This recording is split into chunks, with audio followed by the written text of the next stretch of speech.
భూ హక్కు యాజమాన్యం చట్టానికి వ్యతిరేకంగా న్యాయవాదుల నిరసనలు హోరాహోరీగా సాగుతున్నాయి. ప్రభుత్వం దిగి వచ్చే వరకు న్యాయవాదులు తమ ఆందోళనలు కొనసాగిస్తున్నారు.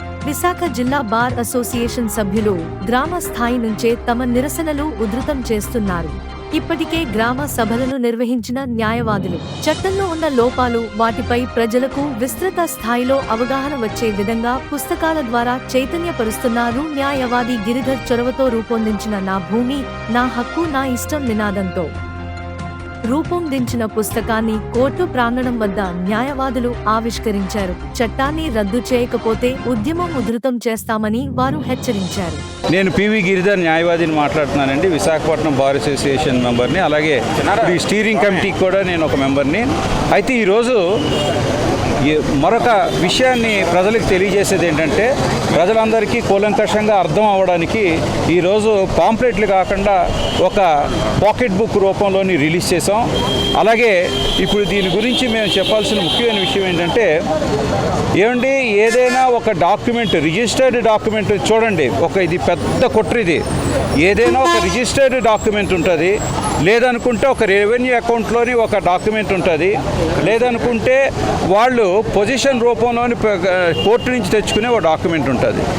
ఈ డాక్యుమెంట్స్ ఈరోజు విశాఖపట్నంలో అత్యంత ఖరీదైన వేల కోట్ల రూపాయలు ఖరీదు చేసే, విలువ చేసే భూములకి ఈ కాగితాలు ఏవి లేవు. సో ఇలాంటి డాక్యుమెంట్స్ ఏవైనా ఉంటే, ఈ పాత కాగితాలు కానీ, లేకపోతే ఇది వరకు ఉన్న డాక్యుమెంట్స్ కానీ, లేకపోతే రెవెన్యూ రిజిస్టర్లు కానీ, లేకపోతే మున్సిపల్ టౌన్ రిజిస్టర్లు కానీ, ఇవేవి పనిచేయకుండా, ఒక అర్థం పర్థం లేకుండా ఈరోజు భూమి మీద ఎవరున్నారో వాళ్ళు ఏదైనా ఒక కాగితం సమర్పిస్తే దాని మీద రెవెన్యూ అధికారులు నిర్ణయం తీసుకునే విధంగా కోర్టులు అడ్డు రాకుండా ఈ రకంగా సెట్ చేసుకోవడానికి కారణం, ఇది భూములు కబ్జా చేయడానికి, తనఖాలు పెట్టుకోవడానికి, సొంత ఆస్తులు పెంచుకోవడానికి అనేటువంటిది ఖచ్చితంగా తెలుస్తుంది. అధికారులు వాళ్ళ చేతిలోనే ఉంటారు కాబట్టి. అంతేకాకుండా సాధారణంగా 30 సంవత్సరాల వరకు లిమిటేషన్ ఉంటుందండి. ఎవరైనా ఏదైనా ఆస్తి క్లెయిమ్ చేయకపోతే 30 సంవత్సరాల వరకు లిమిటేషన్ చట్టం ప్రకారం అధికారం ఉంది. రెవెన్యూ చట్టం ప్రకారం, బోర్డు స్టాండింగ్ ఆర్డర్స్ ప్రకారం అధికారం ఉంది. అలాంటిది ఈ చట్టంలో 2 సంవత్సరాలు ఎవరు క్లెయిమ్ చేయకపోతే అది చెల్లదన్నారు. అది ఏం చేస్తారో చెప్పలేదు. కానీ రెవెన్యూ చట్టంలోనైతే అలాగే ఎవరైనా క్లెయిమ్ చేయకపోతే 30 సంవత్సరాల తర్వాత బోనా వేకెన్షియా, ఎస్సీడ్ ప్రాపర్టీస్ కింద ప్రభుత్వానికి ఎలా వెళ్తుంది, వాళ్ళు మళ్ళీ ఇంకా ఎన్నాళ్ళు అది రిటైన్ చేయాలి, ఎప్పుడు దాన్ని ప్రభుత్వం తీసుకోవచ్చు అని దాని మీద ఖచ్చితమైన చట్టం ఉంది. ఇది కాక సెక్షన్ 12 ప్రకారం ఏదైతే ఎవరైతే భూముల తాలూకా వివరాలు, వాటి మీద ఉన్న కేసుల వివరాలు ఎవరో ఆ ఇవ్వని వాటి అందరికీ ఫైన్లు వేస్తారట. ఏమండి, మన భూమి మనం ఇన్ఫామ్ చేయకపోతే, పోనీ ఇది వరకులాగా ల్యాండ్ సీలింగ్ మరోటి అంటే అనుకోవచ్చు. ఇది అదేం కాదు కదండి. మనకు ఉన్న ఒక 100 గజాలు, 200 గజాలు, 60 గజాలు మన భూమిని మనం తెలియచేయకపోతే, లేకపోతే 15 రోజుల్లోని కానీ మనం కోర్టు అధికారం అండి, అది కోర్టులోంచి కాపీ తీసుకొచ్చి సెక్షన్ 12 ప్రకారం ఇవ్వాలండి ఆ టీఆర్ఓ గారికి. అది మన చేతిలో ఉంటుందా? అలాంటి వాటి మీద ఫైన్లు వేసే అధికారం, లిమిటేషన్లు సెట్ చేసే అధికారం, డిస్క్రిషన్ అండి. అంటే ఇష్టం ఉంటే చేయొచ్చు, లేకపోతే లేదన్నటువంటి విస్తృతమైన అధికారాలు ప్రభుత్వ అధికారులకి, ముఖ్యంగా రెవెన్యూ శాఖకి ఇస్తే ఈ మొత్తం రాష్ట్రం అతలాకుతలమైపోయి ప్రజలందరూ కూడా దిక్కుతోచకుండా పోతారని చెప్తూ, ఇలాంటి చట్టాన్ని కానీ రిపీల్ చేయకపోతే క్లియర్గా ఏవైతే రాజ్యాంగంలో కొన్ని ప్రొవిజన్స్ ఉన్నాయో వాటి మీద పెద్ద సమావేశం జరుగుతున్నది. దాని ప్రకారం చట్టాన్ని తోసిపుచ్చే పని ఖచ్చితంగా ఆంధ్రప్రదేశ్లో ప్రజల తరపున న్యాయవాదులు చేసి తీరుతారని తెలియజేస్తూ, ఈరోజు ఏదైతే ఒక పుస్తకాన్ని, అంటే ఒక పాకెట్ బుక్ లాగా ఒక బుక్లెట్ని రిలీజ్ చేసామో, దాంట్లో ముఖ్యంగా ఈ చట్టంలో ప్రజలు ఎలా నష్టపోతారు, అందులో ముఖ్యమైన విషయాలని అందులోని సమీకరించామండి. మొత్తం అంటే సామాన్య ప్రజలకి ఈజీగా అర్థమయ్యేలాగా సరళమైన భాషలో, అంటే ఇంకా చట్టాన్ని అంతకంటే సరళంగా రాయలేమండి. సో ఎంత సరళంగా వీలైతే అంత సరళంగా వాళ్ళకి అర్థమయ్యేలాగా, అలాగే కొన్ని ఇంపార్టెంట్ ఫార్మ్స్ ద్వారా ఎలాగ వాళ్ళు లాక్కుంటున్నారు, అందువలన ఇందులో ప్రభుత్వం పాత్ర ఏమిటని తెలిసేలాగా ఒక చిన్న పుస్తకాన్ని తయారు చేసాం. ఈ పుస్తకం వల్ల ఒకటి చదివి అర్థం చేసుకోగలరు, 2 ఒకవేళ అర్థం కాకపోతే లాయర్ దగ్గరికి, ఎవరైనా తెలిసిన న్యాయవాదుల దగ్గరికి వెళ్ళినా కూడా ఎక్స్ప్లెయిన్ చేయడానికి వీలుగా వాళ్ళ సందేహాలు కలగాలి, కలిగిన సందేహాలని నివృత్తి అవ్వాలి. గత 54 రోజులుగా మేము రాష్ట్రం వ్యాప్తంగా అడ్వకేట్స్ అందరూ విధులను బహిష్కరించి రోడ్ల మీదకి వచ్చి ఈ ఉద్యమం చేస్తున్నాము. దేనికంటే ఇది ఈ ఏపీ ల్యాండ్ టైటిలింగ్ యాక్ట్ గురించని. ఇది ప్రజలకు చాలా నష్టకరమైన యాక్ట్. ఇది ఎంత నష్టకరమైన యాక్ట్ అంటే ఇది ఈవెన్ రిజిస్టర్ ఆఫీసు కూడా హక్కులన్నీ తీసేసి ఏపీ ల్యాండ్ టైటిలింగ్ ఆఫీసర్స్ అని మొత్తం వాళ్ళు గవర్నమెంట్ వాళ్ళు నియమించిన ఆఫీసర్స్కే మొత్తం డాక్యుమెంట్స్ కానీ ఏమైనా సరే వాళ్ళే రిజిస్టర్ చేయాలి. వాళ్ళు రిజిస్టర్ చేసిన వాళ్ళ పేరులే వాళ్ళకే హక్కులు ఉన్నాయి అని తీర్మానించారు ఈ చట్టంలోనూ. ఇది చాలా తప్పుడు చట్టం. ఇది ఆల్రెడీ అనుభవిస్తున్న ఆస్తులు, ఎప్పటి నుంచో ఏళ్ల తరబడి అనుభవిస్తున్న ఆస్తులు కూడా వాళ్ళ యజమానులకు కూడా చాలా నష్టకరమైన చట్టం ఇది. ఎందుకంటే వాళ్ళ టైటిల్ కూడా రేపొద్దున క్వశ్చన్ చేయబడుతోంది. వాళ్ళకి తాతలకి తండ్రులకి దగ్గర నుంచి వచ్చిన ఆస్తులు ఇవి. ఈవెన్ రైతులకు కూడాను ఎన్నో ఏళ్ల నుంచి వాళ్ళు భూములు దుమున్నుకొని అనుభవిస్తున్న చట్టాలు ఈరోజు వాళ్ళ టైటిల్స్ అన్నీ కూడా క్వశ్చన్ చేయబడుతున్నాయి. ఎవరి పేరునో రాయబడుతున్నాయి. అవి జస్ట్ ఈ టైటిలింగ్ ఆఫీసర్స్ చేతిలో ఈ డాక్యుమెంట్స్ ఉంటాయి. వాళ్ళు ఎవరు డబ్బులు ఇచ్చి ఎవరు లంచాలు మరిగి వీళ్ళు ఏదైనా ఎవరి పేరునైనా నా ఆస్తి ఎవరి పేరునైనా రాయొచ్చు. ఇది చాలా తప్పుడు చట్టం. ఇది ఏంటి, ఇది నా ఆస్తి అని వెళ్ళడానికి కూడా మళ్ళీ వాళ్ళ దగ్గరకే వెళ్ళాలి అని చెప్పి ఈ చట్టం చెప్తోంది. సివిల్ కోర్టులకు వెళ్ళడానికి లేదు, ఏ సివిల్ కోర్టు, మళ్ళీ అప్పీల్ ఓన్లీ హైకోర్టే. అంతవరకు రెవెన్యూ డివిజనల్ ఆఫీసర్ దగ్గరికి వెళ్ళి మళ్ళీ మొరబెట్టుకోవాలి. ఏదో మన కష్టం వస్తే మనమే ఏడవాలి, మనమే అనుభవించాలి ఇలా ఉంది. మనం ఏ న్యాయస్థానానికి వెళ్ళడానికి కూడా వీలు లేకుండా ఉంది ఈ చట్టం. ఈ చట్టాన్ని ఇమ్మీడియట్గా ప్రభుత్వం వారు రద్దు చేయాలని మేము కోరుతున్నాము. లేదంటే ఇలాంటి చట్టాలు తీసుకొస్తే ఏ ప్రభుత్వం కూడా నిలవదు, భూస్థాపితం అయిపోతుంది. 54 రోజులుగా మేము అడ్వకేట్స్ ఈ విశాఖపట్నం అన్ని బార్ అసోసియేషన్లు చేస్తుంటే కనీసం గవర్నమెంట్కి చీమ కుట్టినట్టయినా లేదు. మా ఇబ్బందులు అస్సలు వినడం లేదు. కనీసం మాకు సీఎం గారు కనీసం ఇంటర్వ్యూ కూడా ఇవ్వలేదు. పైపెచ్చి ఈ యాక్ట్ మంచిదని ఐఏఎస్ ఆఫీసర్స్ కూడా ఈ యాక్ట్ను ప్రజల్లోకి తీసుకెళ్ళమని దుష్ప్రచారం చేయమని చేస్తోంది. అందుకని ప్రజలు ఈ యాక్ట్ గురించి తెలుసుకొని దీన్ని అందరూ వ్యతిరేకించాలని కోరుకుంటున్నాను. మరి ఈ రోజున మేము రిలే నిరాహార దీక్షలు ప్రారంభించి 54వ రోజు. మరి రాష్ట్ర వ్యాప్తంగా కూడా ఈ ఏపీ ల్యాండ్ టైటిలింగ్ యాక్ట్ అనేది చాలా ప్రజా వ్యతిరేక చట్టం అని చెప్పి ఉద్దేశంతో మరి రిలే నిరాహార దీక్షలు, అదేవిధంగా రకరకాల పద్ధతుల్లో రాష్ట్ర వ్యాప్తంగా 60,000 పైచీలకు న్యాయవాదులు మరి ప్రదర్శనలు చేస్తున్నాం, రాస్తారోకోలు చేసాం, మెమరాండాలు ఇచ్చాం, రిప్రజెంటేషన్ ఇచ్చాం, ముఖ్యమంత్రి గారి కార్యదర్శిని కలిసాం, హైకోర్టులో పిల్స్ వేసాం, రిట్లు వేసాం. మరి ఈ రోజున ఇంతమంది న్యాయవాదులు రోడ్ల మీదకి వచ్చి తమ ఆదాయాలు కోల్పోయి మరి ఈ చట్టం తాలూకా చెడు చెప్తున్న ప్రభుత్వం పట్టించుకోకపోవడం అనేది చాలా దురదృష్టకరం. ఎందుకంటే ఈ చట్టంలో టీఆర్ఓలకు ఇచ్చారు అధికారం, వాళ్ళకి ఎవిడెన్స్ యాక్ట్ కానీ సిపిసి కానీ తెలియదు. వాళ్ళు ఇప్పటికే వాళ్ళకున్న పనులు చేయడానికి టైం లేకపోకుండా పోతుంది. మళ్ళీ ఎక్స్ట్రాగా ఈ చట్టం కనుక అప్పచెప్తే చాలా దురదృష్టకరమైన తీర్పులు వస్తాయి. నంబర్ 1. నంబర్ 2, వాళ్ళకి న్యాయ పరిజ్ఞానం లేదు. వాళ్ళు ప్రభావితం చేయగలిగితే వాళ్ళు లొంగిపోయే మనుషులు. అదే న్యాయమూర్తులకు ఇస్తే ప్రభావితం కాదు కదా, వాళ్ళతో మాట్లాడడానికి అవకాశం లేదు. కాబట్టి ఈ రోజున దేశంలో ఎక్కడైనా ఈ చట్టం ఉందంటే ఓన్లీ జ్యుడిషియరీ దేశం మొత్తం మీద కూడా చాలా బాగా జరిగి ప్రజలందరికీ న్యాయం చేకూరుస్తున్నారు. మరి వారు సిపిసి చదువుకొని ఉంటారు, ఎవిడెన్స్ చదువుకొని ఉంటారు. వారు న్యాయాన్ని ఎలాగా ఇవ్వాలి అనేది వారికి బాగా తెలుసును. కాబట్టి న్యాయమూర్తుల చేతుల్లో ఉంటేనే ఈ తాలూకా చట్టాలన్నీ బాగుంటాయి. మరి ఈ చట్టం న్యాయమూర్తుల నుంచి టీఆర్ఓల నుంచి జాయింట్ కలెక్టర్లకి, అక్కడి నుంచి హైకోర్టుకి. మరి టీఆర్ఓలు జాయింట్ కలెక్టర్లు ఆల్రెడీ ఇప్పుడున్న చట్టాలు మేము అపీర్ అవుతున్న కేసుల్లోనే ప్రోటోకాల్ అనో లేకపోతే వేరే పని ఉందనో తర్వాత మినిస్టర్ గారు వెనకాల వెళ్ళేవనో వారు అసలు అటెండ్ అవ్వట్లే. అలాంటిది ఇప్పుడున్న పనికే వాళ్ళు అటెండ్ అవ్వకపోతే ఈ చట్టాలు తీసుకొస్తే ఇంకెంత బాగా పని చేస్తారు, చేయలేరు. 2వ పాయింట్, వాళ్ళు అసలు ప్రభావితం ఈజీగా అయిపోతారు రాజకీయ నాయకులకే. అదే జడ్జి గారితో రాజకీయ నాయకులు మాట్లాడమనండి ఫోన్లో కానీ ఎదురుగా కానీ ఎలా ఉండదు. మరి అలాంటి ఈ పరిస్థితి నుంచి ఎంఆర్ఓలు రోజు రాజకీయ నాయకులు ఏం పని చెప్తే అది చేయాలి, లేదా ట్రాన్స్ఫర్ అయిపోతారు. మరి అలాంటి టీఆర్ఓలకు ఇస్తే ఈ చట్టం ఎలాగండి? కాబట్టి రాష్ట్ర ప్రభుత్వానికి సూటుగా ప్రశ్నించేది ఏంటంటే, ఇంతమంది న్యాయవాదులు 60,000 న్యాయవాదులు ఈ రోజున రోడ్డు మీదకి వచ్చి ఈ చట్టం చాలా ఇబ్బందికరమైన చట్టం, ఈ సెక్షన్లు చాలా తప్పుగా ఉన్నాయని చెప్పిన మరి ప్రభుత్వానికి ఇంకా కూడా ఒక అవగాహనగా వచ్చి ఈ చట్టాన్ని రద్దు చేస్తున్నామని ప్రకటన కానీ ఇవి చేయట్లేదు అనేది మా అందరి తాలూకా బాధ. మరి ఈ చట్టాన్ని ఇమీడియట్గా రద్దు చేయాలి, కానీ అమలు చేయలేదు అంటున్నారు. కానీ అమలు కాదు, అసలు ఈ చట్టాన్ని రద్దు చేయాలి. ఇట్టి పరిస్థితుల్లో ఇంతమంది న్యాయవాదులు మేము ముక్తకంఠంతో వద్దు అన్నప్పుడు ప్రభుత్వానికి ఈ చట్టం అమలు చేయవలసిన పని ఏంటి అని చెప్తున్నాను. మరి అదేవిధంగా దేశవ్యాప్తంగా కూడా కేంద్ర ప్రభుత్వం ప్రకారం అంటున్నారు. ఓన్లీ కేంద్ర ప్రభుత్వం ప్రకారం మొట్టమొదటిగా మన రాష్ట్రం ఎందుకు అమలు చేయాలి?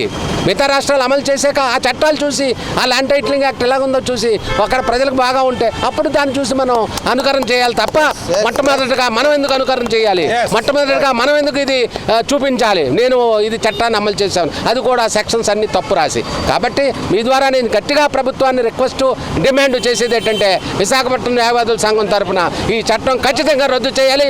ఈ రద్దు చేయకపోతే మాత్రం చాలా ఇబ్బందికరమైన పరిస్థితులు ప్రభుత్వం ఎదుర్కోవాల్సి వస్తుందని మీ ద్వారా నేను తెలియజేసుకుంటున్నాను. మరి 13 మంది బార్ ప్రెసిడెంట్లు కూడా కలిసి ఇదే ముక్తకంఠంతో చెప్పాం, ఈ చట్టం చాలా కష్టమైంది అని రకరకాల వేదికల్లో తెలియజేసాం. ఈ చట్టం గురించి ప్రజలకు తెలియజేసాం. గ్రామాలకు వెళ్తున్నాం, బస్సులు వేసుకొని వెళ్తున్నాం, కార్లు వేసుకొని వెళ్తున్నాం, స్కూటర్ల మీద వెళ్తున్నారు, సభలు పెడుతున్నారు, పాంప్లెట్లు పంచుతున్నారు. ఎంత జరుగుతున్నా ఈ చట్టం కుదరదు అని చెప్తున్నా ఇంకా ఎందుకు మొండికేసి ప్రభుత్వం కూర్చుంటుందో నాకు అర్థం అవ్వట్లేదు. పైగా ఎన్నికల టైము, ఈ టైంలో ఈ చట్టం అవసరం అండి. కాబట్టి మీ అందరికీ ప్రజల తరపున ప్రభుత్వానికి తెలియజేసేది అంటే ఇమీడియట్గా ఈ చట్టాన్ని రద్దుపరచవలసిన ప్రస్తుత సమయంలో అవసరమైందని చెప్పి మీ అందరి తరపున డిమాండ్ చేస్తున్నాను. గత 54 రోజులుగా ఈ న్యాయవాదులు విశాఖపట్నం ఈ నిరాహార దీక్ష కంటిన్యూ చేస్తూ ఏపీ ల్యాండ్ టైటిలింగ్ యాక్ట్ అన్నది దేశంలో ఎక్కడ ఏ రాష్ట్రంలోని ప్రవేశపెట్టినటువంటి చట్టాన్ని మన ఆంధ్రప్రదేశ్ గవర్నమెంట్ వారు తక్షణం తెచ్చేసి 31/10/23 నుంచి అమల్లోనికి తీసుకొచ్చారు. దానికి జీవో కూడా ఇష్యూ చేశారు. దాని ప్రకారం ఏంటంటే ప్రజల హక్కులు వాళ్ళు స్వేచ్ఛగా అనుభవించే హక్కు లేకుండా పోయింది. ఎవరైనా నా భూమి నా హక్కు నా ఇష్టం అన్న ఒక స్లోగన్ తీసుకుంటే మన ఆస్తిని మన ఇష్టం వచ్చినట్టు అనుభవించాలి, కానీ అనుభవించే హక్కు నీకు లేదని చెప్పి ఈ చట్టం చెప్పడం దురదృష్టకరం.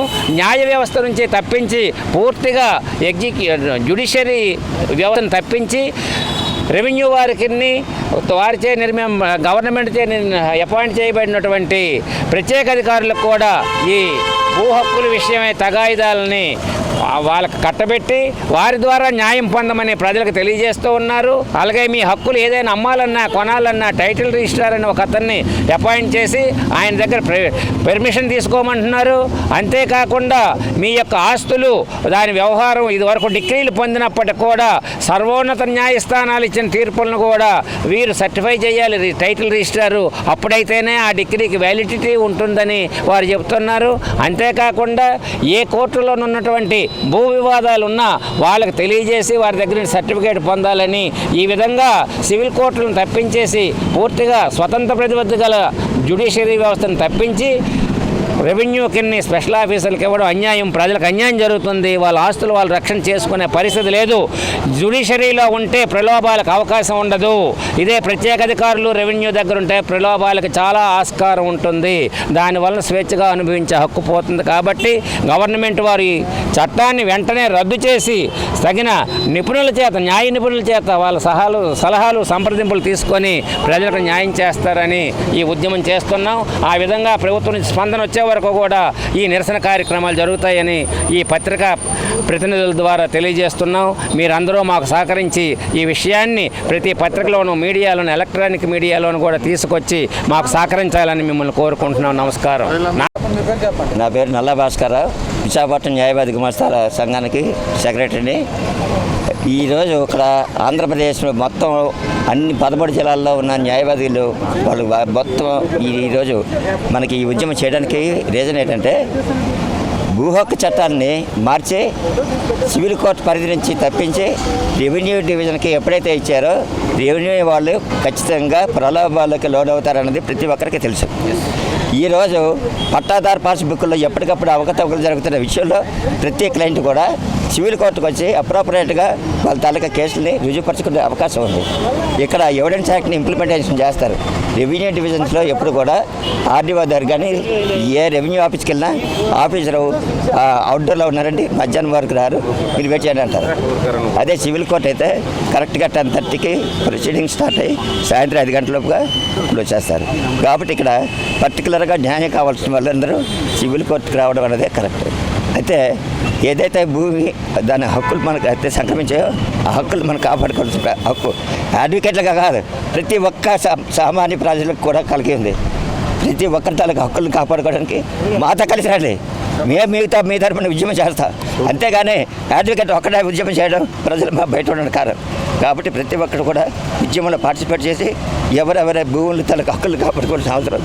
కాబట్టి ఈరోజు ఏదైతే నా భూమి నా హక్కు నా ఇష్టం, ప్రతి ఒక్కరు కూడా ఇదే స్లోగన్ తీసుకోండి. మీరు ఖచ్చితంగా ప్రభుత్వాలని వాళ్ళ తాలూకు నిర్ణయాలని నిరసన తెలియజేసే పరిస్థితిలో మీరు మాతో కలిసి రండి. మీకోసం మేము పోరాటం చేస్తాం. కాబట్టి మా అందరికి కూడా మీరు సపోర్ట్ ఇవ్వాల్సిన బాధ్యత ఉంది. Ex vice president steering committee మెంబర్ని అండి. ఈ ఏపీ ల్యాండ్ టైటిలింగ్ యాక్ట్ని పూర్తిగా పరిశీలిస్తే ఇందులో ఉన్న ప్రభుత్వ తప్పుడు ఆలోచన ఏంటంటే, ఇంతవరకు రెవెన్యూ లాస్లోని ఎక్కడా కూడా ప్రభుత్వ ఆస్తులు తప్పించి ప్రజల ఆస్తులను కబలించేటట్టు ఎక్కడా ఎటువంటి చట్టం లేదు. రెవెన్యూ వాళ్ళు ఆర్డర్ వేసినప్పుడు కూడా న్యాయస్థానానికి వచ్చే దాని మీద ఇంప్లిమెంట్ చేయాలి తప్పించి ఏ రెవెన్యూ అధికారికి కూడా ఈ భూమి అప్పచెప్పే హక్కు అధికారం కానీ ఇంతవరకు లేదండి. దాన్ని ఓవర్కమ్ చేసి ఎలాగైతే ప్రజల ఆస్తులు కబలించాలనే దురుద్దేశంతో ఈ ఏపీ ల్యాండ్ టైటిలింగ్ యాక్ట్ని తీసుకొచ్చి ప్రజల ఆస్తుల్ని ప్రభుత్వ అధికారుల ద్వారా దోచుకోవడానికి సుగమం చేసే ఆ యాక్ట్ చట్టం అండి. ఎందుకంటే ఇది మంచి చట్టం అయితే నిజంగా భారతదేశంలో 29 రాష్ట్రాలు అదర్ టెరిటరీ యూనిట్స్ ఉన్నాయి, ఎక్కడా లేదు, ఏ రాష్ట్రంలోనూ కూడా లేదు. మన రాష్ట్రం ఎందుకు వచ్చిందంటే ఈ రోజు వరకు ప్రభుత్వ భూములన్నీ కూడా మన ప్రభుత్వం తాకట్టు పెట్టేసింది, చాలా వరకు అప్పులు తెచ్చేసింది.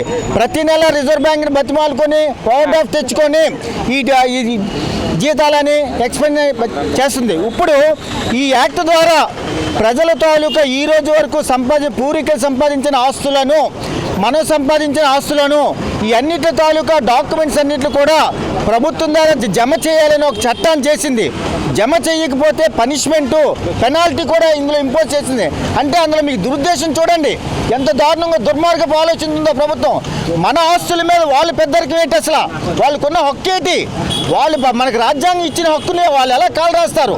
కనుక దీన్ని ఎలా దోచుకోవాలి, ప్రతిసారి రిజర్వ్ బ్యాంక్ తీసుకెళ్ళి ఎలా పెట్టాలనే దురుద్దేశంతో మన డాక్యుమెంట్లన్నీ కూడా ప్రతి నెల ఇవన్నీ కలెక్ట్ చేసి రిజర్వ్ బ్యాంక్లో పెట్టి ఓవర్ డ్రాఫ్ట్ తెచ్చుకొని గవర్నమెంట్ రన్ చేసే దురుద్దేశంతో మోసపోతుంది.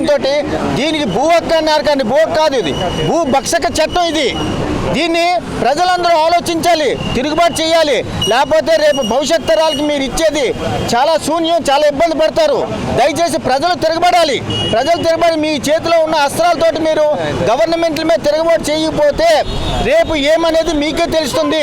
ఇది న్యాయవాదుల ఉద్యమం అయితే కాదు, న్యాయవాదులు ప్రజల కోసం చేస్తున్న ఉద్యమము. స్వాతంత్రం వచ్చిన దగ్గర నుండి న్యాయవాదుల పాత్ర చాలా కీలకమైనది ప్రజల కోసం.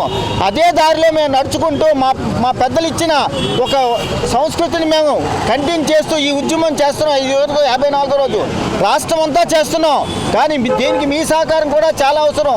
నా పేరు పలక శ్రీరామూర్తి అండి. ఆంధ్రప్రదేశ్ ప్రభుత్వం తీసుకొచ్చిన భూ హక్కుల యాజమాన్య చట్టం ఏదైతే ఉందో అది తీసుకురావడానికి ప్రధాన ఉద్దేశం ప్రజల ఆస్తులు దోచుకోవడానికే ఈ ప్రభుత్వం ఈ యాక్ట్ తీసుకొచ్చింది. ఎందుకంటే ప్రభుత్వ ఆస్తులన్నీ కూడా ఆల్రెడీ తాకట్టు చేశారు బ్యాంకుల్లోనే.